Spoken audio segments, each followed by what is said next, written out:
discussion on the future of the discussion on the future of healthcare in Quebec. We would like to first thank the Concordia Student Union, Sustainable Concordia, and of course the School of Community and Public Affairs for helping us organize this event. I will ask that you please turn off all cell phones or put them on silent out of respect for our speakers. Today we'll be discussing the proposed healthcare reforms by the Quebec Liberal government. Two bills have been introduced, Bill 10 and Bill 20, that would see major changes to Quebec healthcare system. Bill 10, in Premier Philippe Couillard's words, would be to have less bureaucracy and more care for patients. The bill eliminated 1,300 jobs from the healthcare sector in order to save Quebec $220 million, which would help balance the province's multi-billion-dollar deficit. Bill 20 aims to pressure physicians to see 1,500 patients a year. The plan is for more patients to have a better relationship with their family doctor and have a quicker response to care. However, this bill has caused controversy within the healthcare community.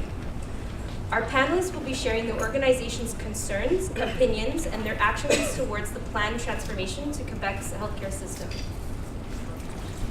So, Joanne Castonguay holds a master's degree in science and economics from the Montreal University. She is Associate Vice President at Cyrano since 2010.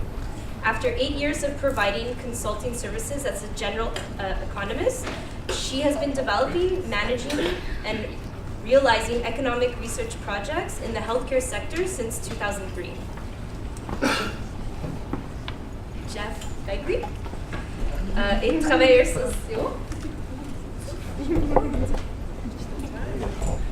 Il est président de la Fédération de la santé et des services sociaux, CSN, depuis le 6 décembre 2012. Le FSSS-CSN représente environ 130 000 travailleuses et travailleurs dans la santé et les services sociaux au Québec et les services à la petite enfance. Elle est présente dans tous les types d'établissements dans toutes les régions du Québec et regroupe toutes les catégories d'emploi ou réseau de la santé et des services sociaux. Sylvia Martin-Laforge is the Director General of the Quebec Community Groups Network, also known as QCGN. She has a rich background and experience in public policy, where she has worked for a number of government organizations. Public policy is something that Sylvia feels very passionate about. The QCGN has been in the media recently, as they have played an active role in dealing with the Health Minister Gaetan Barret's Bill 10. Dr. Laurent Marcoux, President of the Quebec Medical Association since 2013 and member of the Board of Directors of the Canadian Medical Association. He is a trained family physician and currently the Director of Professional Services at C3S de la Baie James in Northern Quebec. And our moderator is a McGill graduate, has worked as a general practitioner in Newfoundland, as a pediatrician and ophthalmologist in Quebec and Kenya, as Executive Director of the Montreal Children's Hospital, as a leader in the merger and planning of the new MUHC, and he continues to work in social pediatrics and on various health-related boards. Ladies and gentlemen, please help me in welcoming Dr. Nicholas Steinmetz.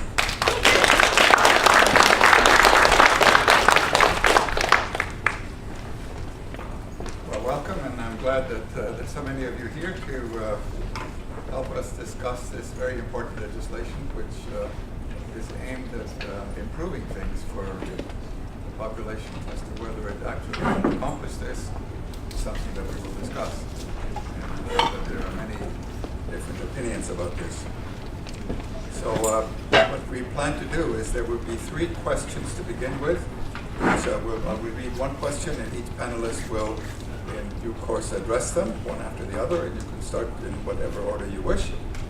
And then there will be specific questions to each panelist having to do more with their particular interest as we understand it. So, the first question would be, what do you see as the principal challenges for the Quebec healthcare system so that it can achieve better responsiveness to the needs of the population? So, who wants to start? I can start. Okay. Actually, my perspective is from an economic perspective, the perspective of an economist. I'm sorry for my English. Anyway, so the principal challenge that we are facing, in my opinion, is not only a challenge for the health sector, but it's an economic. Because of the economic and the demographic context, the health system has an issue of efficiency.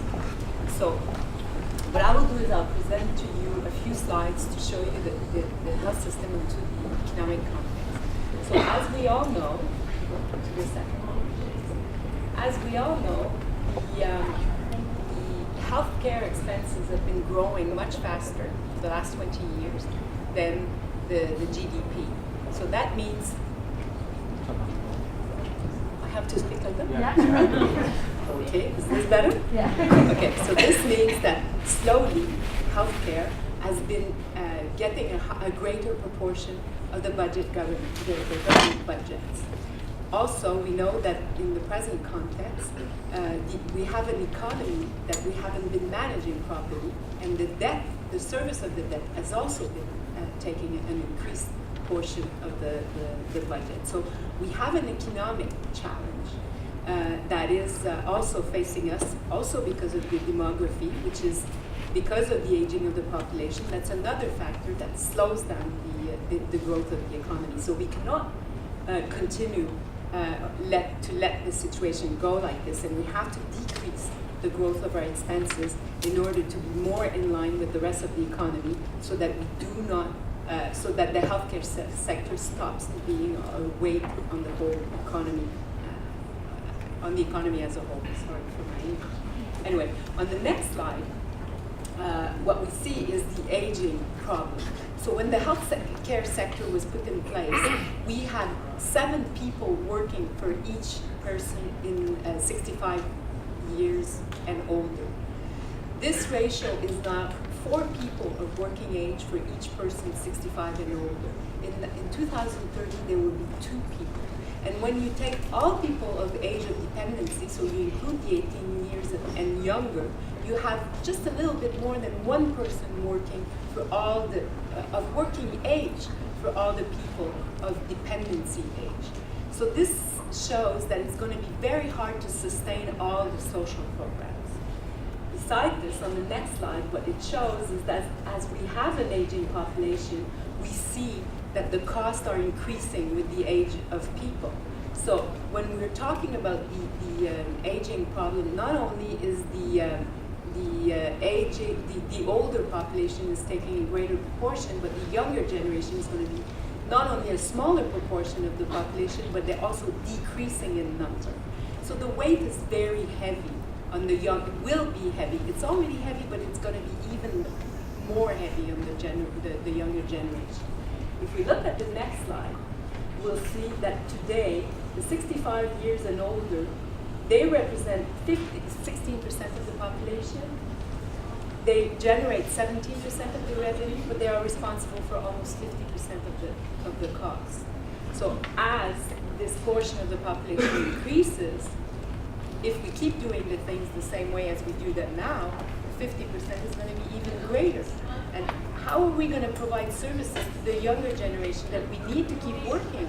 So we will need to address their problem on a very efficient manner if we are to keep these people working to sustain the rest of the economy.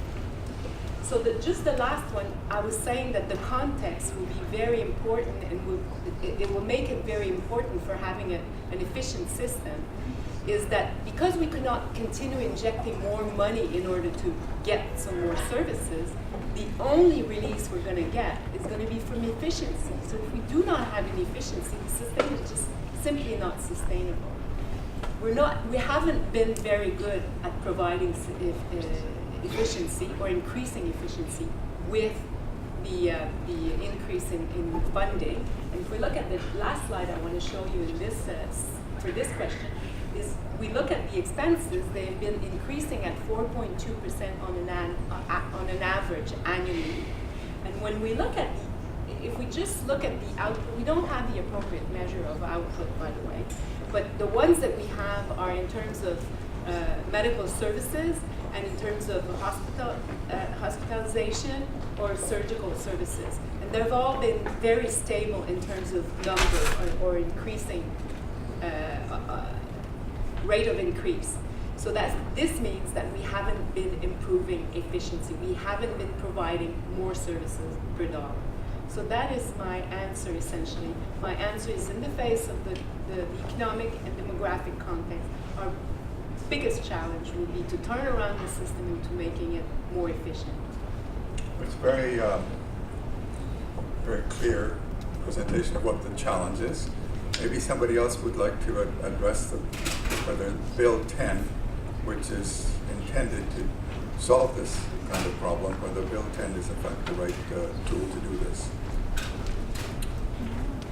I could give that a bit of a try. Bill 10 is about centralization. And centralization of the system, the health system, health and social services system, in many other jurisdictions has not proven to be an effective way of achieving efficiencies. So if we investigate such a way of looking at things, what you're doing with centralization, if it's not going to achieve efficiencies, it is also taking the people out of the system in terms of representation and what the system needs, so access to services. For me, I understand absolutely, and I agree that efficiency there is a major issue with efficiency in the system. But Bill 10, with the centralization of it, I don't believe that will be achieved with such a move. Anybody else want to talk about? Sure. First of all, effectively, Bill 10, it does exactly the opposite of what it's proposing to do. With the centralization, it was quite the paradox on the day that the government adopted, I don't know how you say under the bayan, but anyways, with coercive closure, the law, Bill 10, the same day, Alberta, which had adopted essentially exactly the same type of process 8 years ago, where they centralized everything in Edmonton.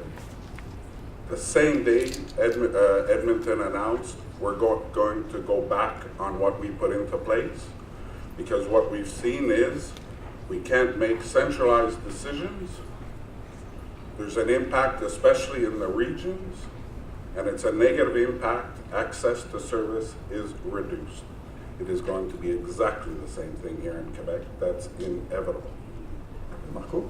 Yeah, I don't have an answer only for Bill 10. I have like a whole presentation about physician perspective on this unfolding health system. If you want, I can go on with that, or? Okay. I could go on with that and present the whole perspective of the physicians in Quebec, what we're talking about. How about Bill 10? About Bill 10, I agree with my colleague here. This the concentration of the is very bad. They did that in Alberta, and they did that, and they did it on and it doesn't work. It's not a good thing, because the power of the health delivery is on the local. It has to be local. It has to be from the top to the down and the bottom up, and it's not that the minister is doing now. So. Right. But maybe you go on with the next question, Dr. Makou, because to what extent does the legal and the regulatory, and particularly the financial framework that we talked about a little bit before, within which physicians do primary care, facilitate or hinder the provision of appropriate primary care to the population? Now the medicine is changing. The way we give the care is changing, because the profession is a new way, and the population has changed too. So we can go on giving the care to the population one by one. We have to care for the whole population. That we call the operational responsibility. And with this, we have to align with this the remuneration of the doctors and link the doctors with other allied professionals to give this care. If we do that like we did in the past year, and we can afford to stay on this manner of doing things. We have to change, we have to be together, we have to change the remuneration of the doctor, and just align the remuneration with the outcome. What is it? How would you change it? I mean, right now it's a fee-for-service system. Yeah. And not too many places that have insurances like we do have a fee-for-service system. First, I could say there is no the best way is that we have to align the remuneration like they did in other organizations. Like in Alberta, there's a very good example there is Tabor. They put the same amount of money spent for a region, and they said you will give the care to this population regarding what you have as money. So they hired some allied professional. They changed their way to care the population, and they get very good results. I have this on my presentation, well done, but it's the best I can say with my poor English. No, it's very good. Very good. Thank you. Madam Cassaguet, would you comment on that, the financing system? Yes, certainly. To say if the regulatory or if the present framework is appropriate, it's more than just the remuneration. And I had on the next slide, basically, there has been an evolution. If we look at our present system was put in place in order to answer the need of a younger generation. So we have a system that has been put in place to answer the need of an acute needs, essentially. And now the population getting older, there's a greater proportion that have chronic disease. So we need to have a system that is designed in order to answer the needs of a population that has a lot of chronic disease.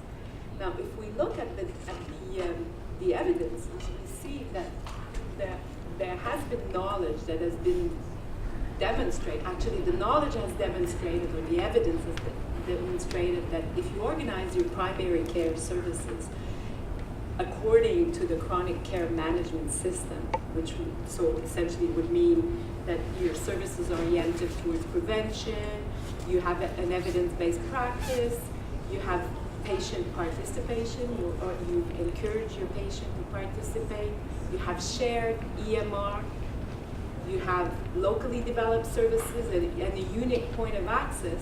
Evidence show that you have better care or better results from your healthcare services. So, as knowledge has improved, we have also shown that this, to really take care of this population appropriately when they need acute services, you have to have an integrated care system. And an integrated care system goes beyond the services that are provided in the clinic, but it goes beyond, so the system would have to present other characteristics that you find in the system. And this would, the evidence show that an integrated system, so there's a lot of the characteristics of the managed care system that are in the integrated system, but there's a plus on top of that. And this would be a lot more information that is provided on the results, cost per cases, all the characteristics up here. I don't want to go too long on this, but essentially what I want to say is that the Quebec system presents very little of these characteristics. And I can give you 3 of these characteristics that are very important, that are completely absent of our system. Well, not completely, I'm being too severe, but the EMR are not generalized throughout the doctors' clinics. The information being shared between the different levels of the services. And the last one would be a payment system that is oriented towards the objective of achieving better results for money. So without these three characteristics, we cannot have a better care in the primary care sector, essentially. So we will have to bring these changes at the minimum in order to improve the services to our chronic disease. Does that answer? Yes, I think that's very good. Does anybody want to add to that? Yes, Mr. Begley?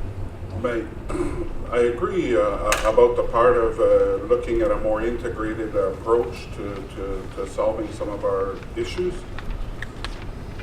But for me, that means, first of all, letting nurses do what they're capable of doing. It's a problem right now in the way we pay out in healthcare services. Nurses can't do all the work that they could potentially do. It's also a problem because we're at a place right now where, while we still need beds for long-term care for older people, as there's more and more, in order to reduce the pressure on those beds, we need to put into place home care. But we won't finance home care because we can't even put into place the beds we need for long-term care. And then people would say, well, it's going to cost more. The problem is, if we don't pay by our tax system, we're going to pay out of our pocket because the services are needed. And if we don't give the home care, what happens? People go to the emergency department. They get to the emergency department, there's no places, because since 1995 we haven't created any places in long-term care in the public system.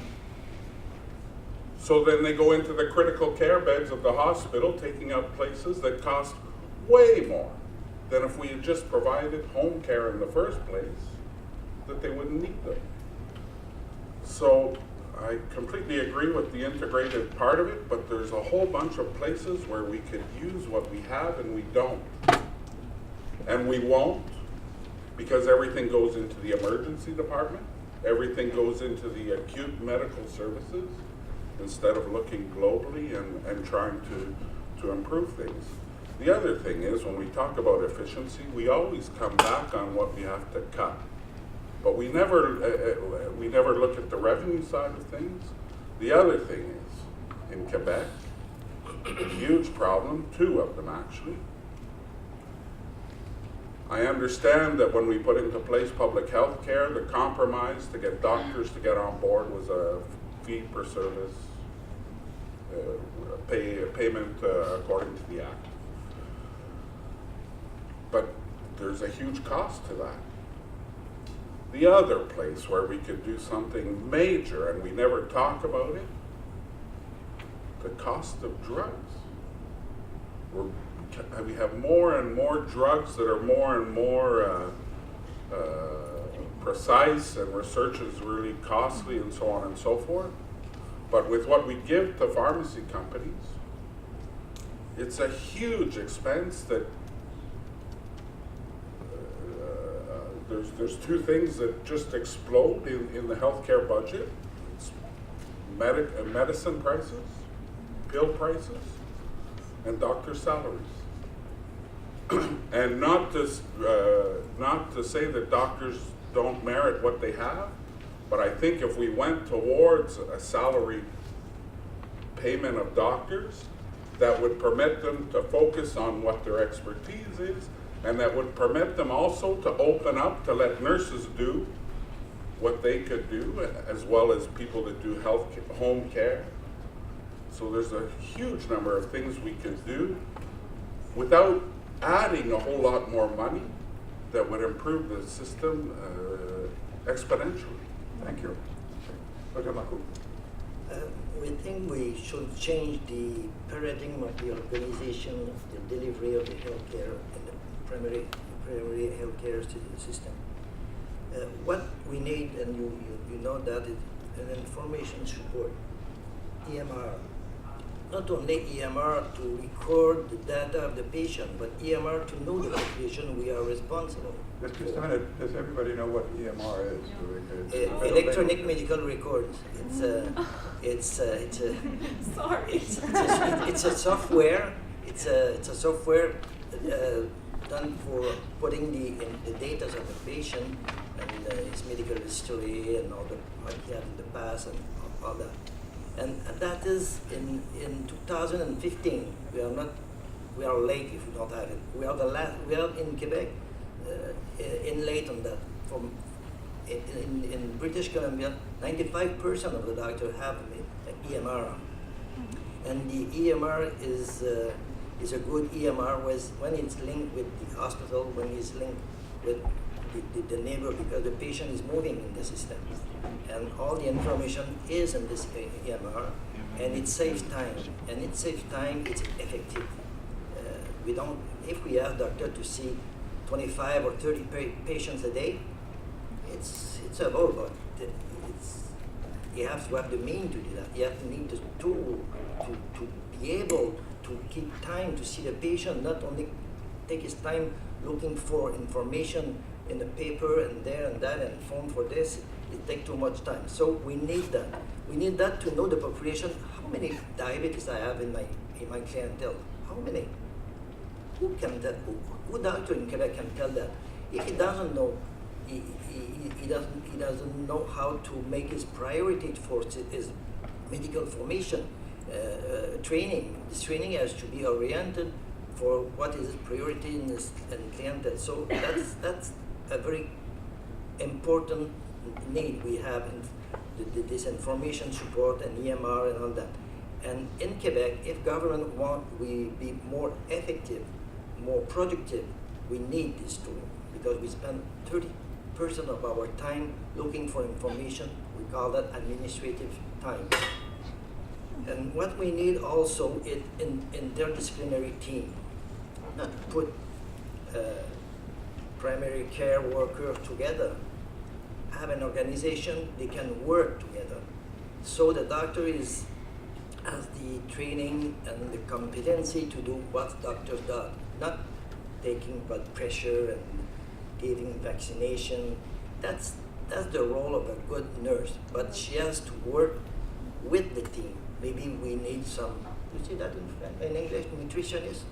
Yeah, nutritionist to cure diabetes. Diabetes is not only pill. Diabetes is to know their disease. They have to know how the alimentation, how the food impact on their disease. So we need this nutritionist there.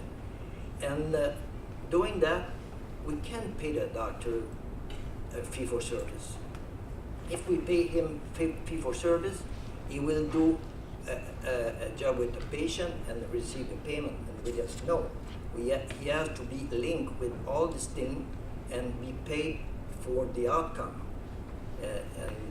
In Tabor, I have a good presentation on that, but believe me, I give you the essential. They did that, and the efficiency goes like this, and the patient doesn't go to the emergency room.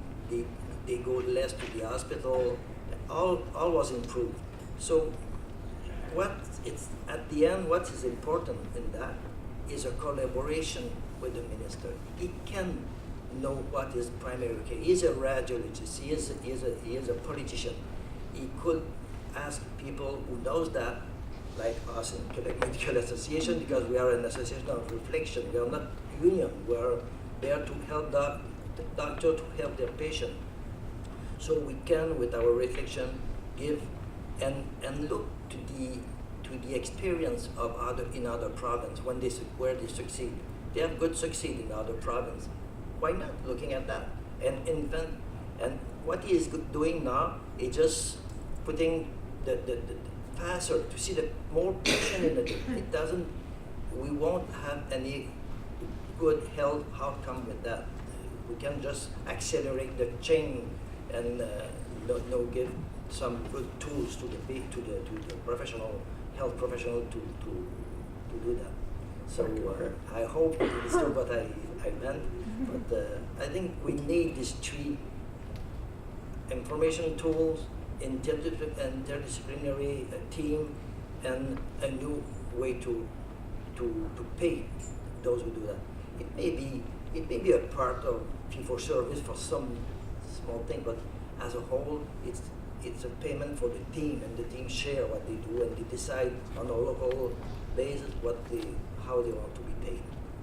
Thank you very much. I have to say, for an old guy like me, to hear somebody from the Medical Association to speak like that, that's a sea change. It's my family practice to give me this Yeah, compensation. well, I'm sure that's true too. Madame Martin-Lafont. So, the Quebec Community Groups Network worries about English-speaking community in Quebec. There's over 1 million that check off in the census English-speaking community. So you can imagine that with all these changes, whether it be electronic records management or whether it be teams of people, nutritionists,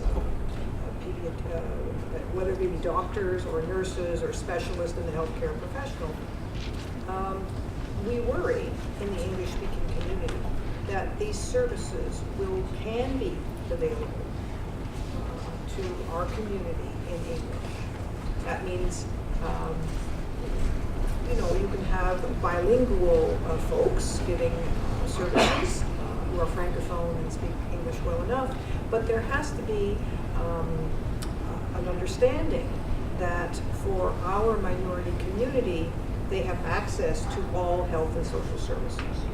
So when we talk about changes in the system, what we would want for our seniors, because I have to say that there's a very high proportion of the English-speaking community that are seniors who have not had the benefit of like intermarriage and discussions and coming to school with English, French, and all different languages.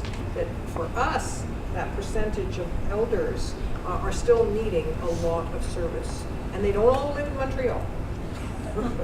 They live in the Magdalen Islands, they live in Rouen-Noranda, and so any change to the healthcare service and the way we give services in English is of deep concern to this minority community. Well, how does Bill 10 address that? Well, what worries us is, Bill 20 is a problem as well, but Bill 10, it doesn't address it. Absolutely not.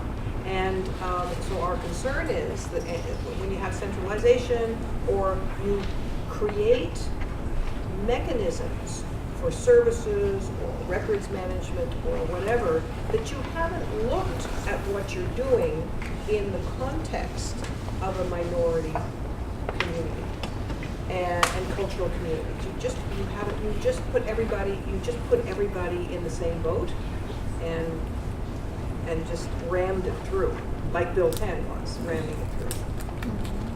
Okay. So maybe I'll skip along here a little bit. If you stay with that, actually, how do you think then that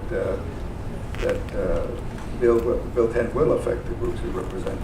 I mean, you said it was ran through, but there were some changes made according Absolutely. to... Well, at the beginning, Bill 10 was catastrophic for the English-speaking community. That's what we said, and people came along to believing that. Not everybody believed it in the beginning. Big English hospitals, bilingual hospitals rather, didn't quite see the catastrophic effect this could have.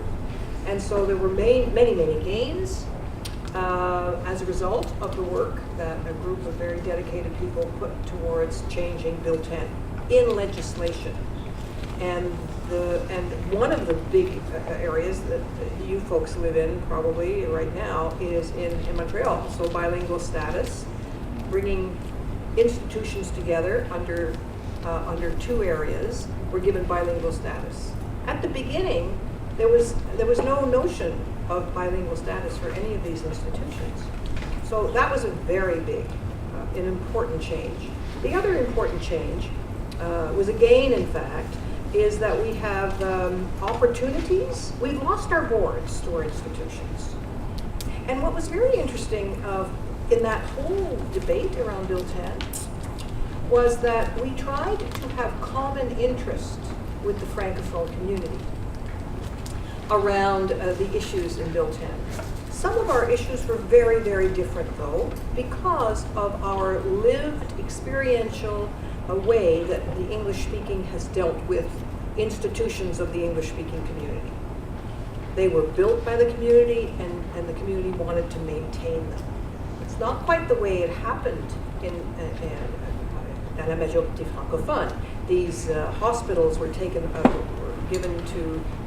away from the nuns and the brothers and all of that, and they were given to society. In English-speaking Quebec, that wasn't the case. So there was a very strong attachment to our institutions and the boards that comprised those institutions. That was lost. Lost that.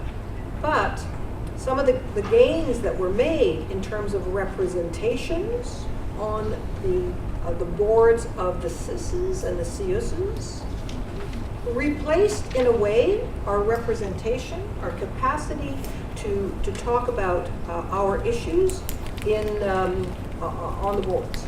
So, Can I just interrupt you when you mentioned these acronyms? CIUS. I don't think everybody is aware of what these acronyms mean, but just in brief, what has been done is to take smaller entities that have a population representation, look after a defined population, and merge them with 2 or 3 or 4 others and made huge population areas. Fired a lot of managers, a few managers at the top who some of us contend will have absolutely no knowledge or perhaps interest as to what happens on the ground level where actually the people live and where the people want to get care. So I think that's one of the points Alan Custer gave us a try to make before. But never mind the acronyms, and now we just have less, they're more complicated, they're more remote, and they're farther from the people. Farther away. Right. So Bill 10, in fact, we made gains, but with something that for our community was already something we wanted to maintain, our institutions. Yeah, so for the Anglophone community, to give you an example, then, if you have these large institutions now that are remote from where the population is, it's not loud enough? No? Okay. You have these large institutions that are remote from where the population is, and if you have just a few Anglophones spread around, the management and the board is not going to be aware of them even, never mind interested in what their particular problems are. So the kinds of changes that were brought about are intended, we'll see how it works, to try to remedy this. Okay, so that's it. Okay. Thank you for making that even clearer.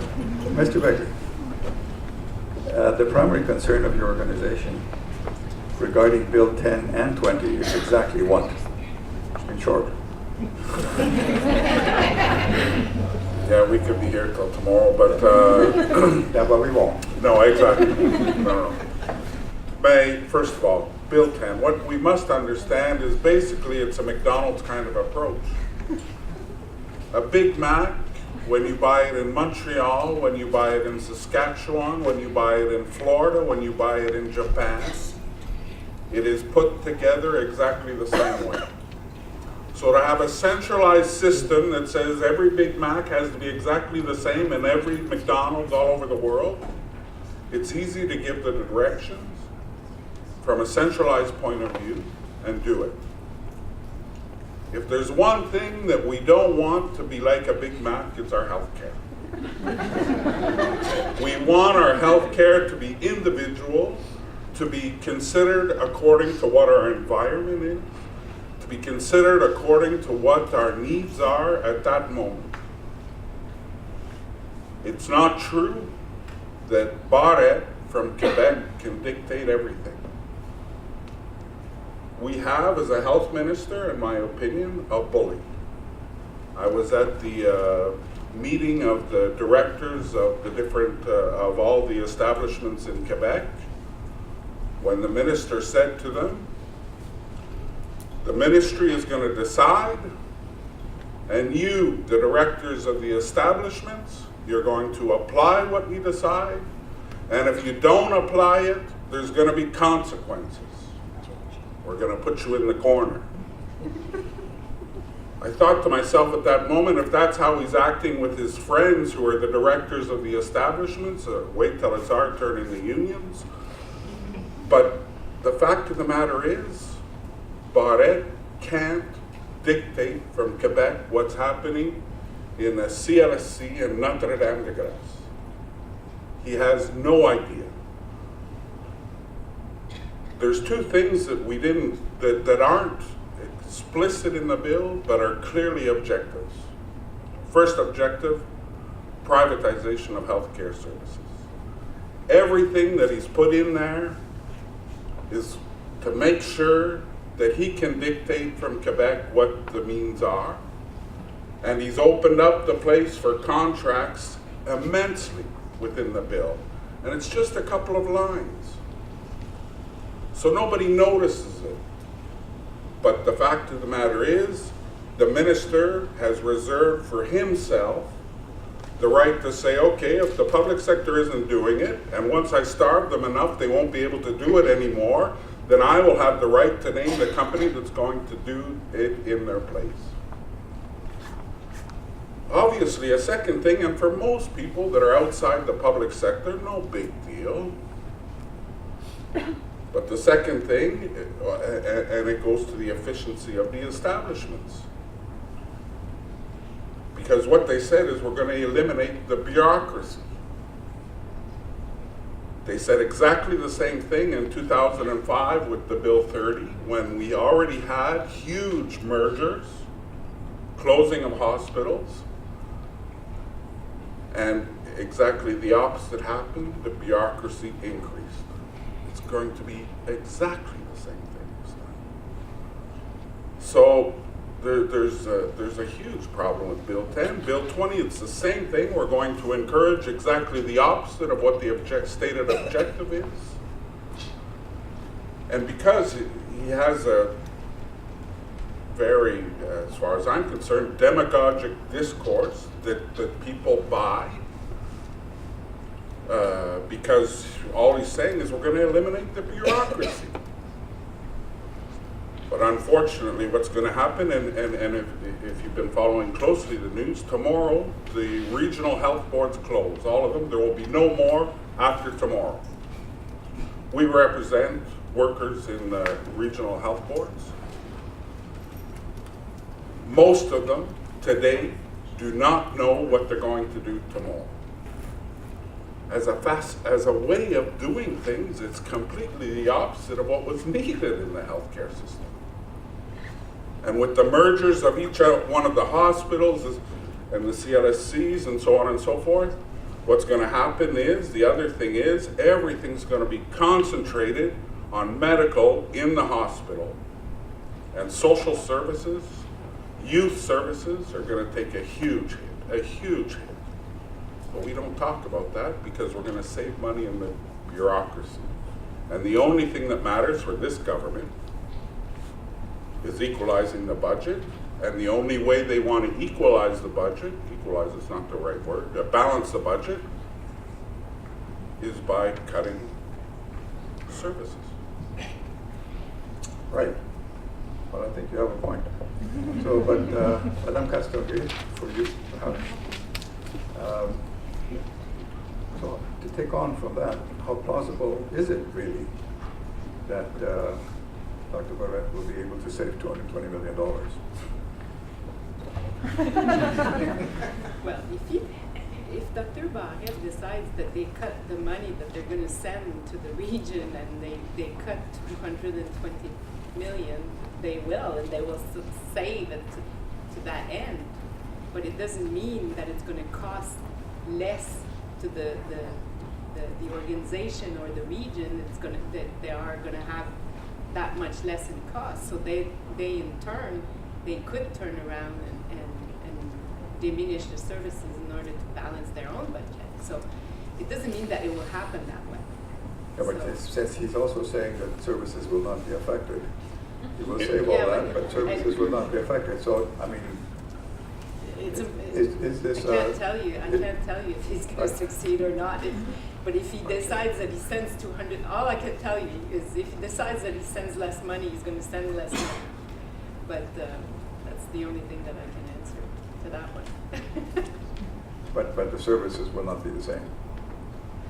Well, it depends on how everyone reacts. You know, the problem is that, you Well, I know, mean, given the structure he's putting in place, he says, I'm putting this structure in place, the population will get better services, so the people I understand are delighted. They think it's going to be great.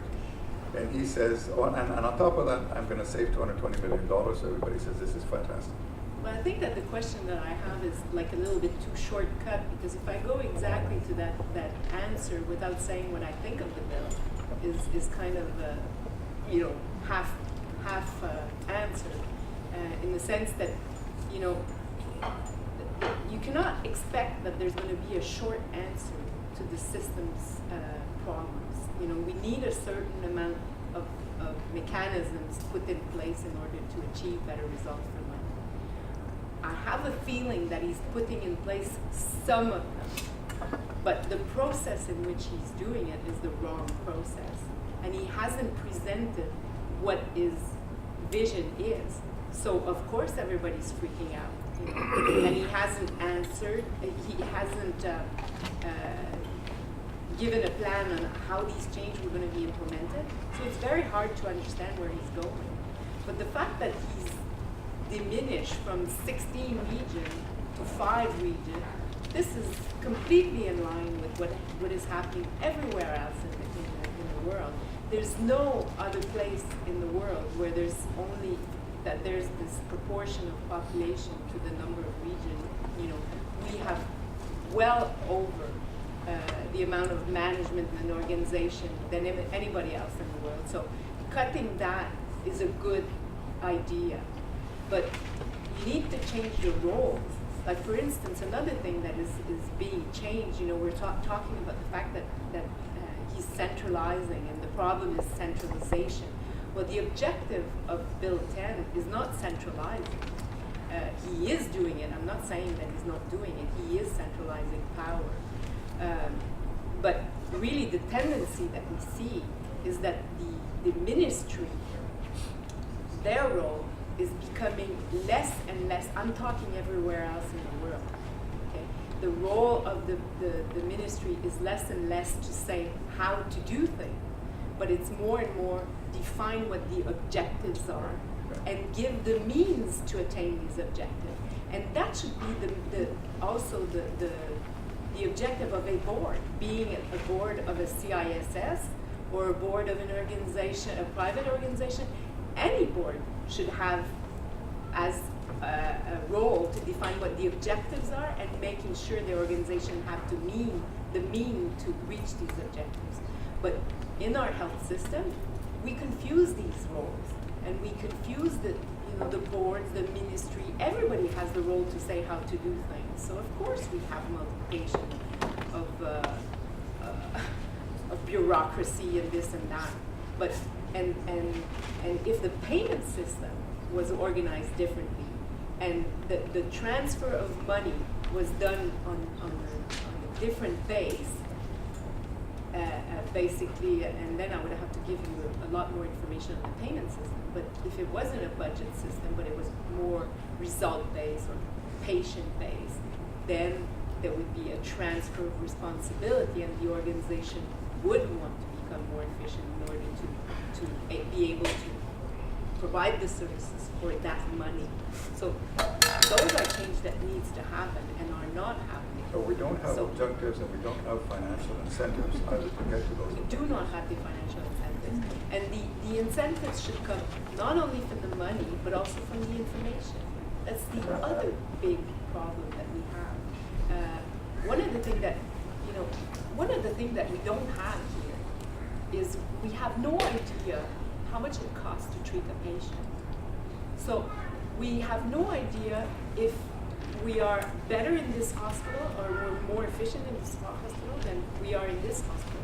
Or one hospital or one manager has no idea if he's doing better in terms of result for money than he was doing last year, or whose doctor or whose department is doing better. So how can you manage an organization without knowing what is your cost of doing things? So this is one of the major change that needs to happen in order to improve the services. And this is a very good incentive. So who wants to be en français, on sait, qui veut être le cancre de l'organisation? So who wants to be the worst of the bunch, you know? So if you have benchmarks that are provided and you have cost per case and you have results for your institution, you're going to want to know how the one that is the best of the crowd, how he's doing things. So you're going to go and find out, and you're going to improve yourself. So information is a very strong incentive. So what I'm saying here is not only my opinion. This is based on Well, it's done evidence. It's done in Great Britain. It's done in Great Britain.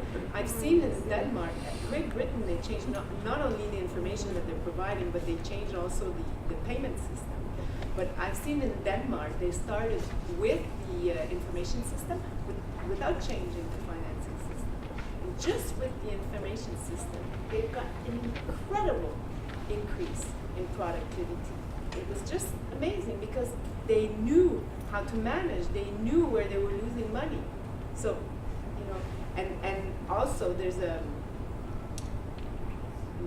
difference also in the sense that there's a cut between the organization that gives the money and the organization that gets the money and is responsible for providing these services against that end goal. And this is one thing that doesn't happen here again. So here, it's all the same system. So you've got a budget, and you receive a budget at the beginning of the year. A hospital receives a budget at the beginning of the year. Well, they don't actually. They find out usually by October what the budget will be. That's even worse. So let's say they're responsible for spending a budget and showing that they have spent their budget on what their vision is.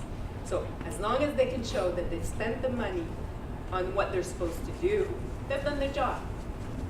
So this is not the way it should happen. You know, they should spend the money on reaching their objective, and if they haven't reached their objective, they should show why they haven't reached these objectives. But also the budget should be allocated in terms of what services they're supposed to be providing. So. Right. Anybody else want to comment on that particular point? What she said about we don't know where he's going with his plan. We know where he's going with his plan. He's going to save money for. We are going like this with the expenses. Consider the but the way he does that is not good. I'm just saying he's not providing a vision of the system. That's what I'm saying. Yeah. Okay. Because it should be a piece within a vision. Yeah. But yeah, I know. But I agree with you. But what I want to say is that his goal is saving money. I always say he wants to save money. And the people agree with him because there is so much money spent there and they don't have the services. They said, hey, somebody has to change it. And first we just agree with that. We said, okay, it's what he have to do. But he did with Bill 10, large organization, and he will control this organization. And he asked people to fire 1,300 people. And he said, if you don't do that, I will check everyone, and it has to be done. Even when it will be done, they will save a lot of money with that. And tomorrow, the people he doesn't have to pay. He will save money on that too. But at the end, who will pay for that? Really, who will pay for it? The healthcare system is not there. It's not a bank. It's not there to make money. It's there to give services. And if he doesn't give the services, the first who will lose the services is the person who has disability, mental health, the people who don't talk. The high speaker who are in the hospital, the doctors, all those people, they will gather the service at the hospital. Why? Because they want to be one working. If you don't work, if they just let this money go but in the large organization, who will speak for the people in the village at the back? Even if he is English, he's speaking English, it's even worse. But I'm working for the autochthon in the north. We are not involved in that, but we are worried about that because the system in the south will drain the money here, and they just began to cut the expenditure in the north to give services. I know the services are more expensive in the north, but there is many good reasons for that. But with this new organization, big CISSS, and he controlled the director of the CIA. He name it. If he doesn't do what he wants him to do, he would just fire him and put somebody else in place. I'm very concerned about that. Well, one of the things that are not talked about in this business of supposedly saving money is that it's not like a private business where you just dismiss somebody and you no longer have to pay them. Most workers in the healthcare system have guaranteed income, basically, until they retire. And managers have at least 2 years, sometimes 3 years, of salary coming to them when their services are no longer required. So the money isn't going to be saved right this minute in this budget year. It may be served later on. So in the meantime, they will be given jobs to work because they don't want to have them sit at home getting paid, because that will appear in the newspaper and that won't look very good.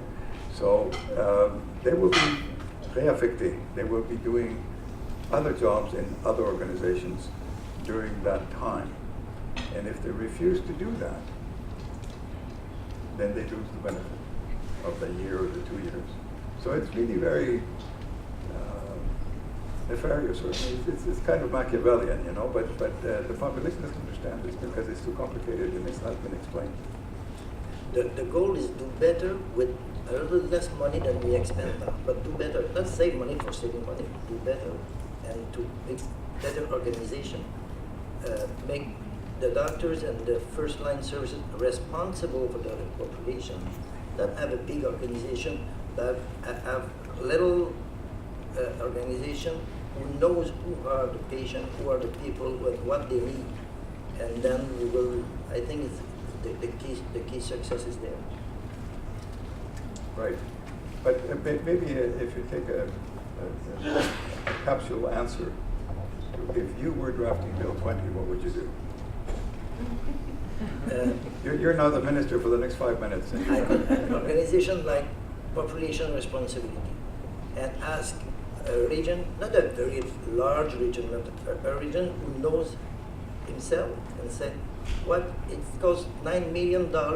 I spent last year $9 million for this population. I know that. I give you $9 million, and I want you do better than I did. And a first line team could do that like they did in Tabor, and they give to the population the services this population need, not a McDonald's from Tokyo, what they need there, and they succeed. If they succeed there, why not we can succeed here in Quebec and build a healthcare system who look like what we are and not what we think. Okay, so I think we've gone through the questions that we were going to ask. We've asked them. Does anybody in the audience have a question they would like to ask? A specific question, not a fluffy question. Yes. I was just wondering if, in your opinion, this centralization of the power was a classic example of the provincial government being unwilling to let go of any control, of letting organizations do something innovative or to even organize themselves.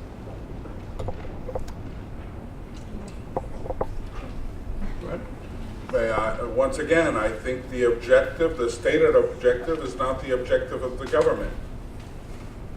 3 doctors that were have already been ministers of health in the government. One just resigned because when he went to education it was a disaster.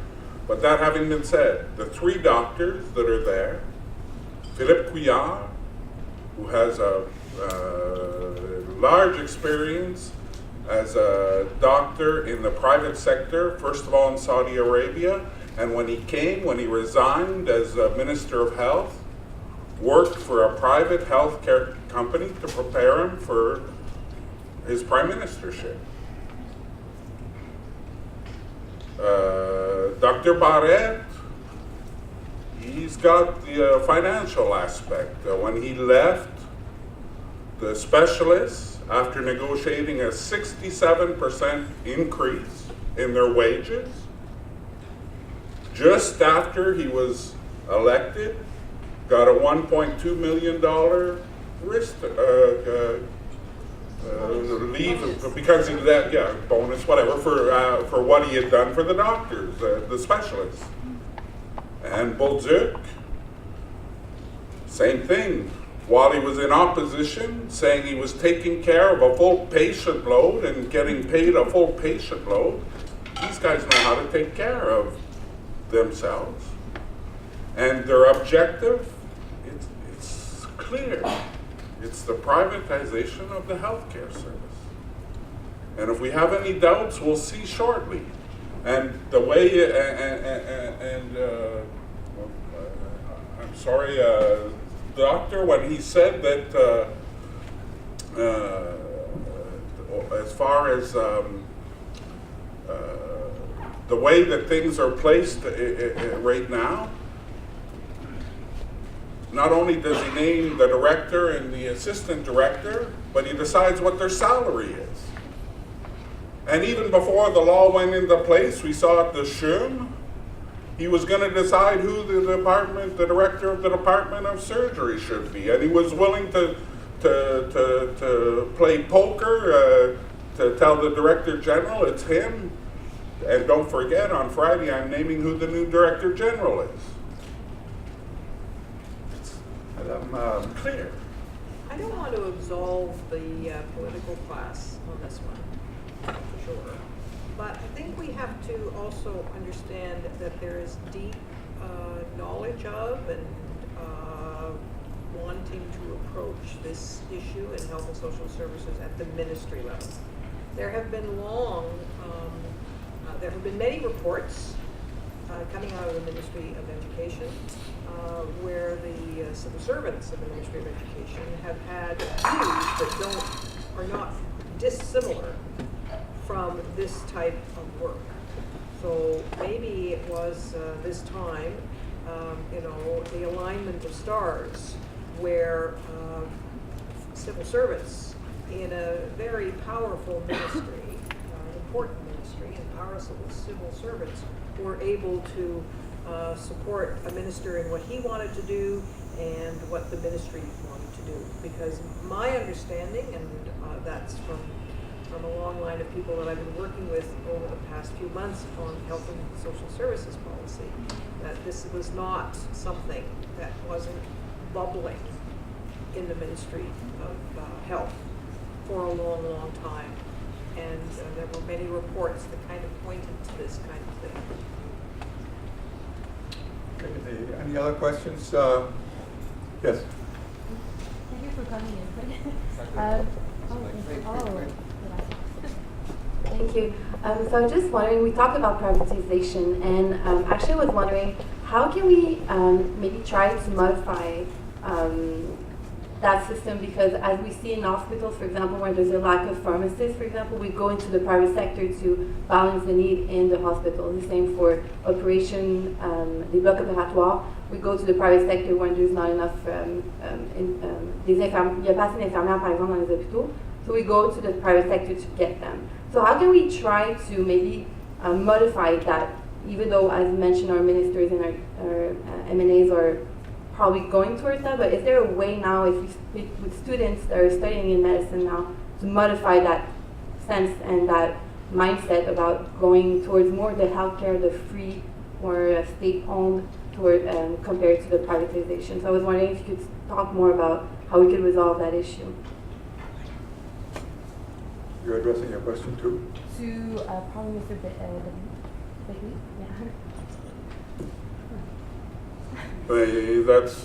That's not a $2 question. It's a rather complicated, but the fact of the matter is, when people need health care, they're going to pay their last cent to get health care. And everybody knows that. And that's why, as long as we have, and in Quebec, everybody thinks it's been a public health care system since always. The fact of the matter is, since the middle of the 70s, beginning of the 80s, 30% of costs in healthcare are from the private sector. So it's something that's already and has always existed. But the fact of the matter is, when we look at how things work, and Britain could be a good example, there's many examples, but when we have a system, an integrated system, from that uses all the actors within the system, it not only costs less, it gives better quality of services. Can I just make a precision, which is quite important?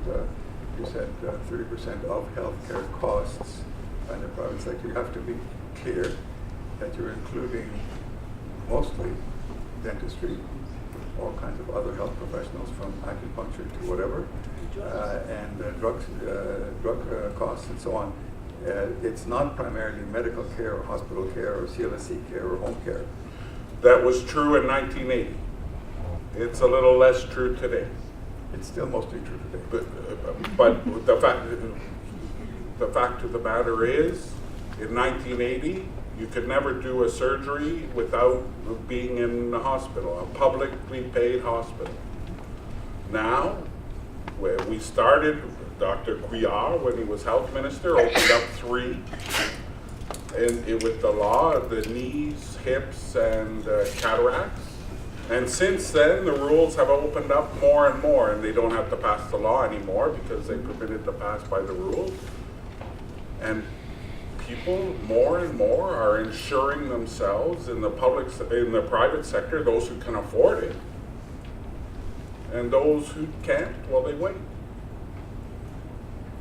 I would like to add something to this in the sense that, well, first of all, the patients, they don't care who's the provider. Is the provider from a public environment or from a private environment? If the public system is paying for the services that patient is going to receive, all the patient wants is the best services as possible. So there have been examples, and to say that necessarily the services provided by the public sector are less expensive than the private sector, studies have been showing that this is not necessarily the case. I said they were better quality. Or better quality. Well, I haven't seen that. For equal. Well, I haven't seen that. I've seen, like, for instance, the case of Rockland, the studies was done twice, and they haven't shown that the quality was better in Sacré-Cœur than it was in Rockland MP, and the cost was less in Rockland MP. And what I want to add here is that the other countries where they have opened the possibility for the private sector to provide services for the public sector, what it did is it provided some competition to the public sector, and the public sector started emulating what was happening in the private sector, and it proved itself. And eventually, it didn't take much space. So this happened in England, this happened in Denmark. In France, it's a different system. But, well, actually, they did put both in competition. And what it does is it increases the quality of all the systems. And in Denmark, for instance, they had the guaranteed access, and the guaranteed access that we have it within 3 months. If you don't get the services within 3 months, you're allowed to go in the private sector, get the services, and being repaid by the government. Well, in Denmark, they implemented that system.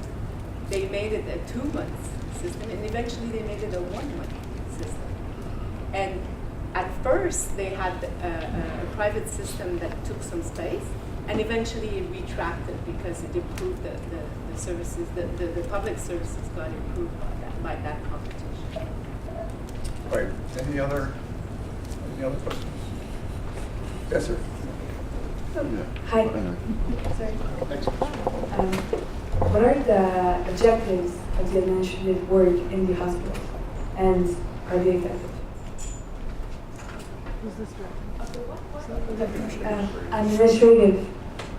Administrative work. What's the work of the administration? What's their objective? Yeah, what's their job? What's their work? What is their objective? What's your objective with the administration? But they manage the system, they don't provide services. No. They coordinate the system. Is it objective? I mean, is it effective? But we don't know, as was pointed out. It's not measured. It's not measured. The only thing that we can say is comparatively to other systems, do we have the same proportion of cost allocated to the administration? And there's no big deal in there. Like the difference is not. But there's no correlation between the efficiency of the administration and the overall. Well, I would say, because of the allocation system, the financing system, the way it's done, like it's a budget that is being allocated, and their objective is basically to spend the money in the right place and increase activity. That's the objective that is given to the system. So, and cut costs, basically, or control costs. So that's what they do. But if you finance them in order to attain or be responsible for a population the way Dr. Marcoux was saying, then they do have a different role, and then you could measure if they're efficient or not, because they would have an objective of efficiency, which they don't now. So how can you know? Do they spend their money well? Yes, they spend their money well. That's their objective right now. I'm sorry. Well, thank you. No, it answers my question. It's perfect. Thank you.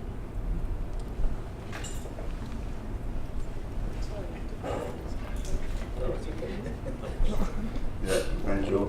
I have just one question about the difference between this reform and all the reforms since the 1960s, since the Castonguay reform. You talk about the cuts and the centralization. Are they the main paradigm of the reforms here? It is just one more reform, or it is a specific reform? What is the main specificity of this reform comparing to all these reforms since the 1960s? Thank you. Oh, who want to answer? What's it take it? Great. But I think if we look at the Parliamentary Commission, when they put into place Bill 10, I think we get a very good idea. Group after group after group, experts, each one in their fields, said don't do it this way. Some agreed with certain parts, but there was one group that agreed with what the minister was putting forward in Bill 10. It was the Chamber of Commerce.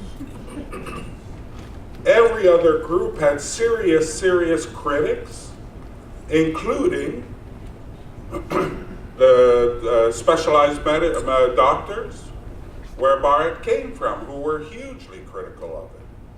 I think, and Barrett dismissed completely, said, all these people that study on a daily basis, and some, hospital administrators, hospital administrations, people from the University of Montreal that study hospital administrations, all of them said, this is a disaster, what you're proposing.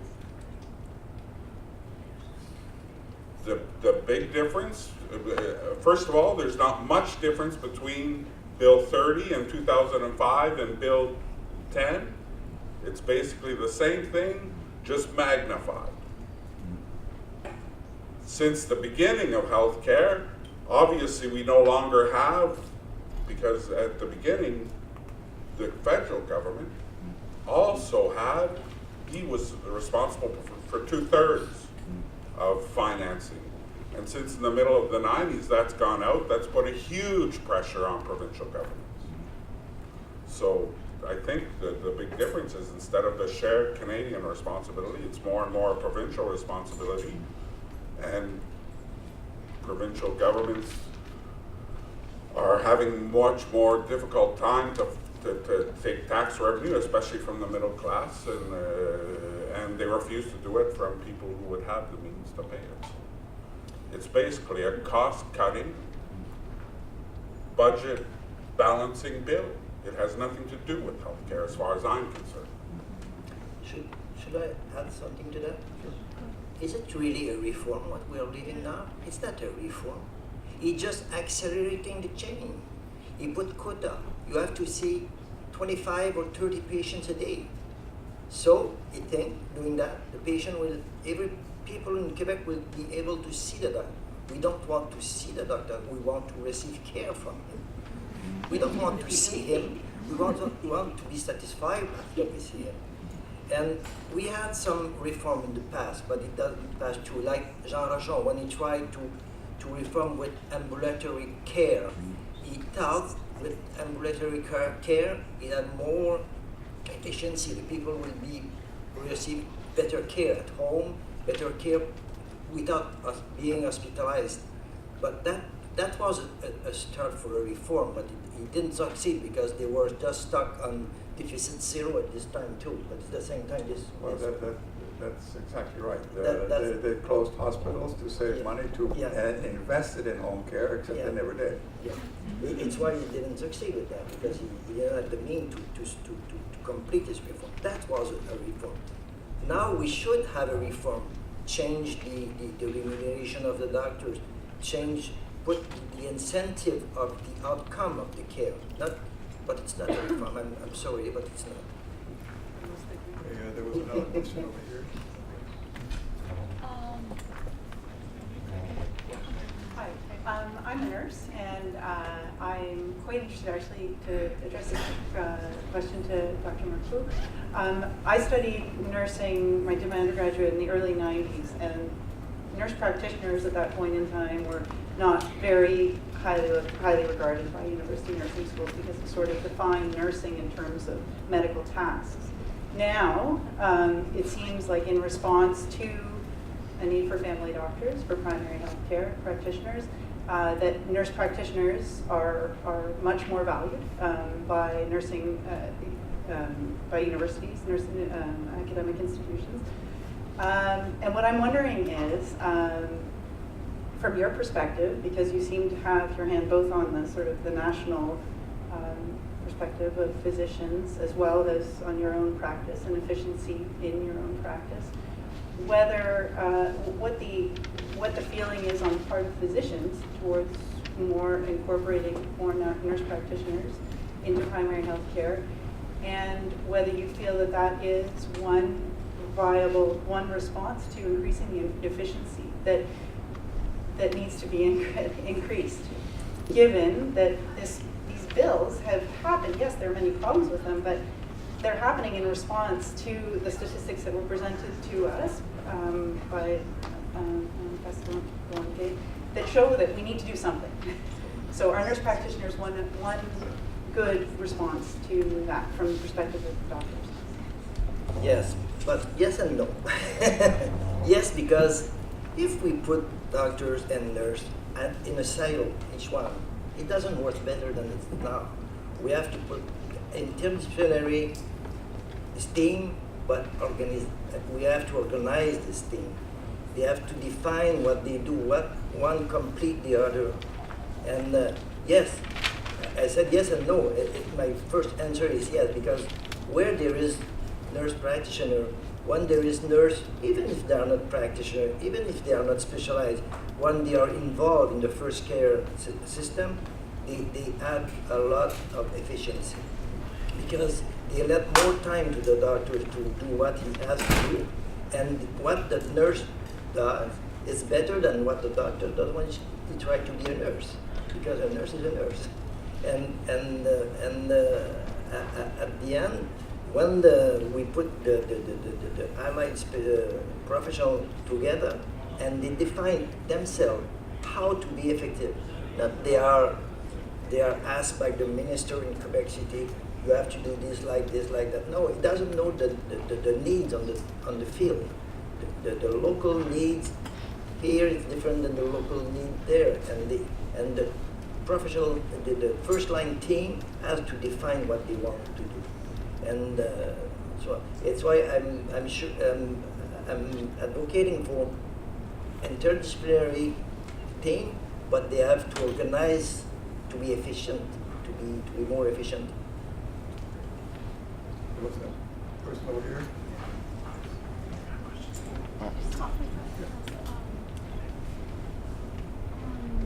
My name is Margot, and I wanted to know what will be the impact if we do not put all, the problems just on the private sector, right? Myself, I have a little more experience working on public services.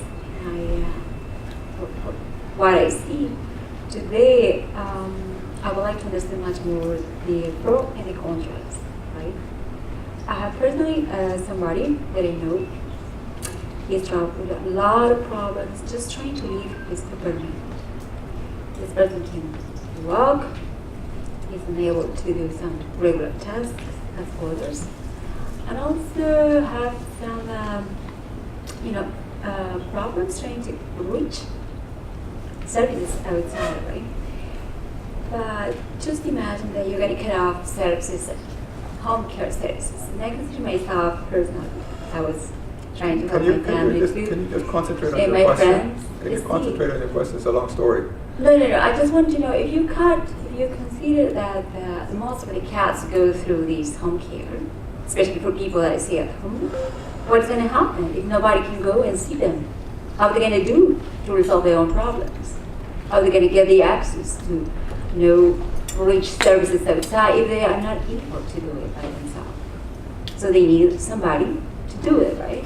And that's the name for home care persons, home care assistants, home care, like nurses, definitely they do that kind of job if they understand pretty well. So I guess your question is if the cuts affect home care services. What's going to happen? You're talking about residents or not being staying in a hospital, more people, less people. You've asked your question. Yeah. What do you think is going to be at the end the results of this Of course, change? Home care are more effective, but it has to be linked with. It's not when you are at home for your care. Maybe in 2 weeks you will be at the hospital, and 2 weeks after you will be somewhere else. You have to have a team who is looking for your needs when you need it.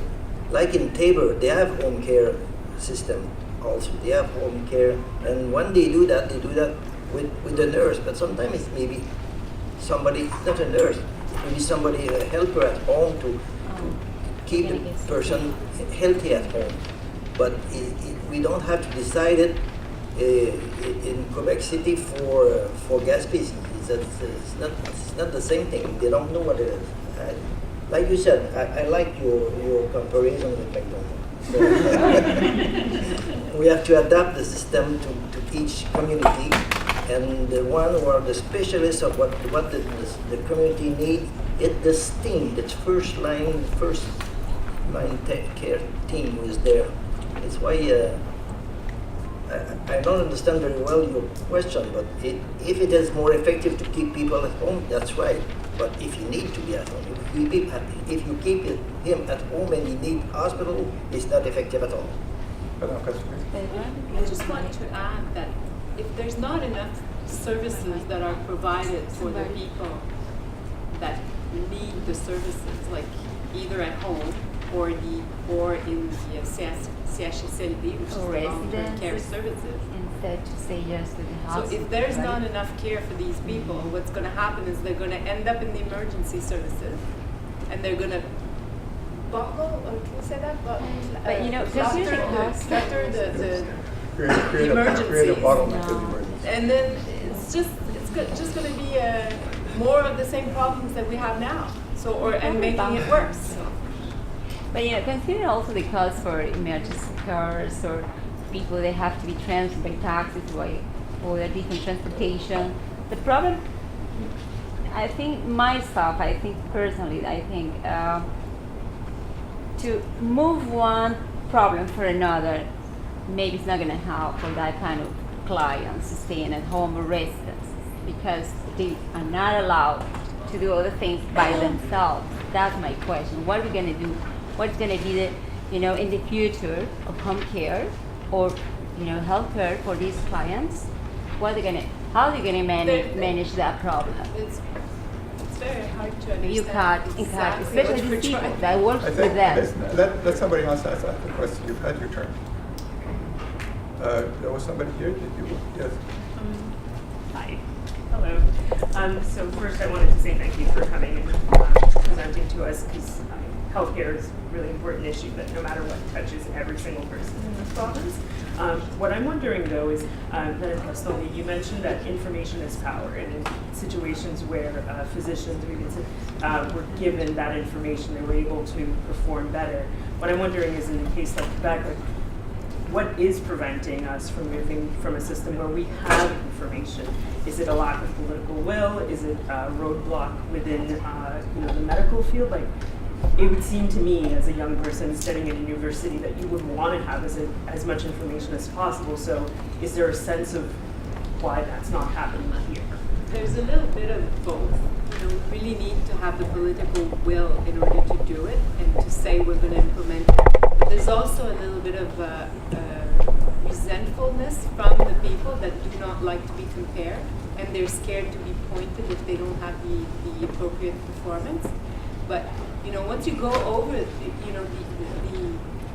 experience has shown in other countries that once you go over that hurdle, which is to accept the fact that you're going to be evaluated that way, it provides an incentive, and people just better themselves and they start liking it because they have some information to work with.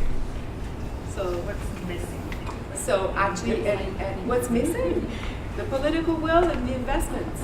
And you see in Ontario, they've started to do it 10 years ago, and now they have information on cost per case, and they're improving their result indicators, and they're published also. They're publicly published, and more the provinces are providing these data, and the information, the Canadian information system is providing this more and more this information for all provinces except for Quebec.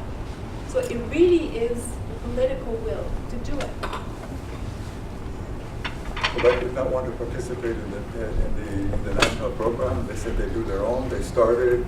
They had a lot of false starts. They spent a lot of money. And anyway, we still haven't done it. So. And it provides, the fact that there's no information, it provides a lot of power for political debates, because you cannot argue over information. So what you do is the stronger voice gets the reason, or gets the power.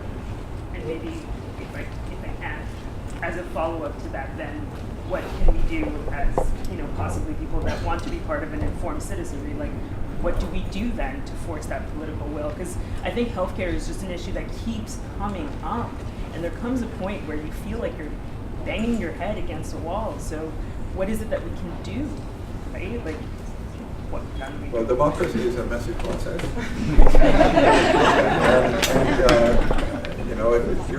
What usually happens is that you try everything else that you want to try. That's easy to do, that doesn't work until you finally come and arrive at the thing you should have done in the first place. Meetings like this are important because people can ask questions and we can share information. An educated population is the most important element in a democracy. And we need to have more forums in which these things can be discussed outside of the political context, so that, as you point out, it's not the political heavyweights that will have the say. And the informed population, they need to go to nomination meetings in different ridings and raise those questions and push those things and get people to follow them. Nowadays, there's, you young people are much more used than I to use all these web-based things. You can join change.ca, or you can join Avaz, or you can join a number of organizations and raise your own campaign for change on something. And the other thing that happens, change usually comes from the young people, not from the old folks. Because the old folks are quite happy to be where they are because the system got them to where they are, so why should they change? So it's the young people that see the opportunities, see what's wrong, and see the new way out of the ditch. So I hate to just throw it back at you, but I'm leaving the scene soon, and you folks have the challenge to clean up what your parents didn't do. I don't know whether we've reached any. Yes? Hi. This is a question to all of the panelists, actually. Moving away from those, like there were a lot of quite intelligent questions, especially the Castlongi one, because we've seen those reforms. My question is very simple, but you get no straight answers. Going on what Claudette was saying too, living in such an information age. Why is it that when you go to the emergency, nobody gives a damn? If anybody could just shed some, like I would like everybody to shed some light on. Thank you. I went to emergency a few weeks ago, and they gave a damn. They did. I went to the general, and they really did give a damn. And they gave a damn in English, which was great. Je parle français, hein? C'est pas le point. Pas le point. Mais j'ai été élevée, I was brought up with Mother Goose and cultural references, and my mother really spoke to me when I was 6, she spoke to me in English. And so I go to that place in English, I want to be cared for in English. Même si je parle français. Okay, bien. But they did give a damn. I think that if you have to go to emergency, that's what's the problem.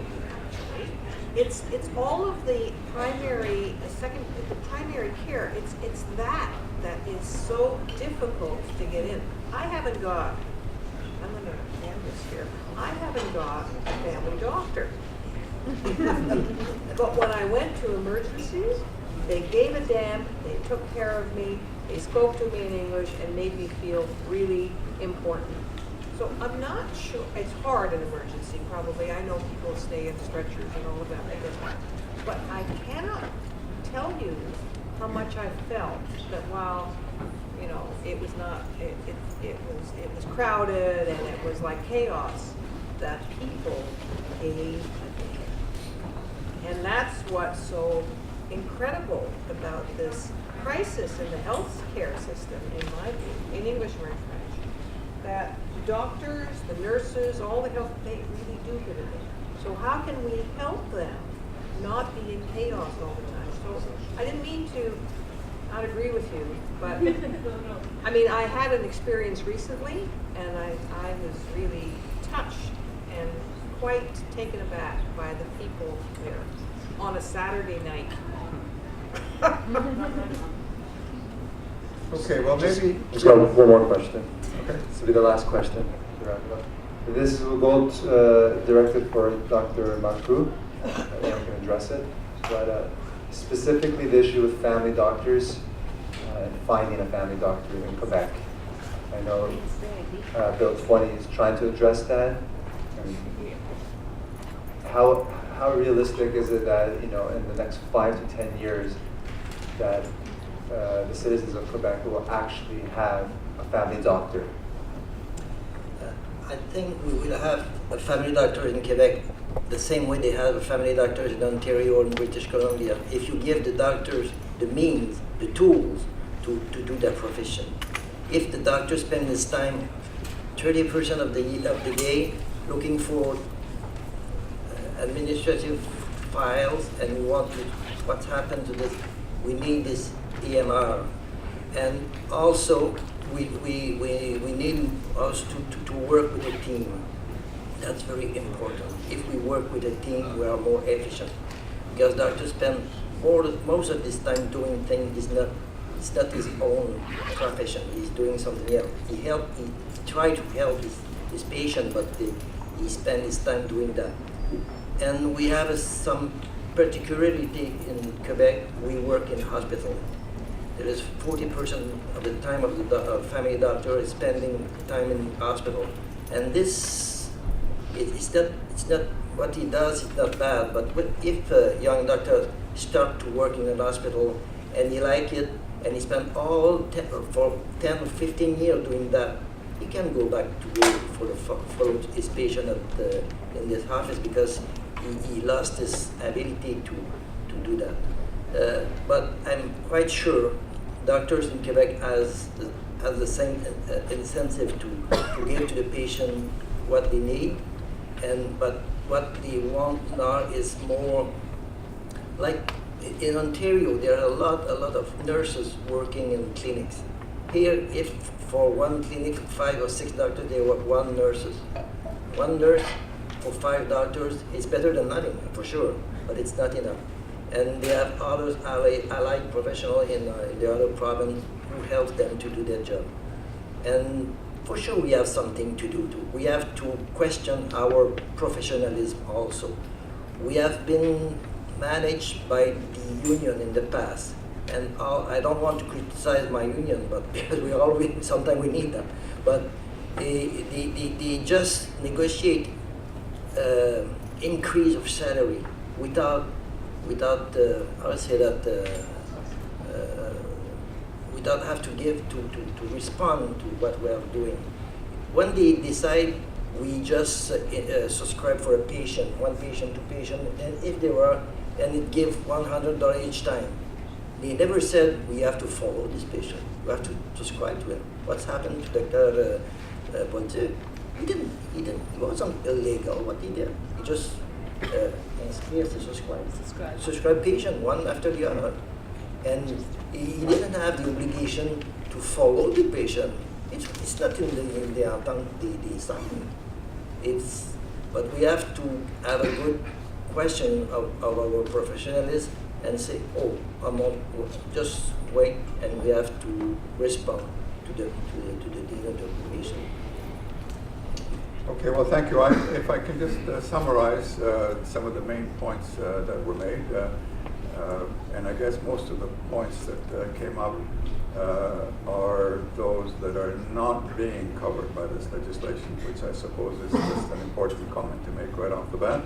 And I think you conclude from that the reason the government is addressing this, although we're not using the right tools, is, as was pointed out, that the population is aging, the cost per patient or per citizen is increasing, the number of people working versus the number of people needing support are decreasing, and that there's an imbalance, that the healthcare system doesn't have any incentives for efficiency because it doesn't have any data to work on. It doesn't know what it costs per act or per service.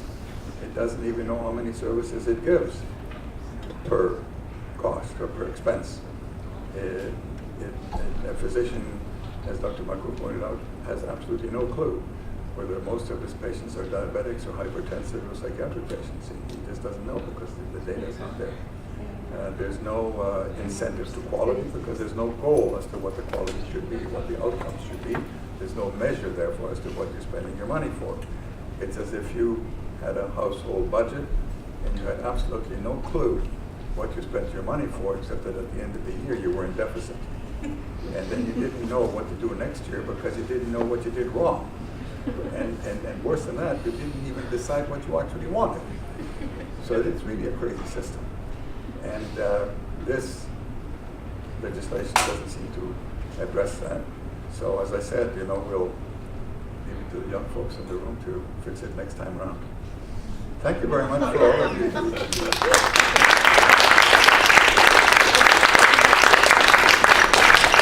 Thank you very much for the panelists who come from far. Why? You? No. And why do you have to drive all the way from Quebec City? I just had to take to my group. Thank you very much, Andrew. It's very helpful. And also a big thank you to our wonderful moderator, Dr. Steinmetz. Thank you, everybody.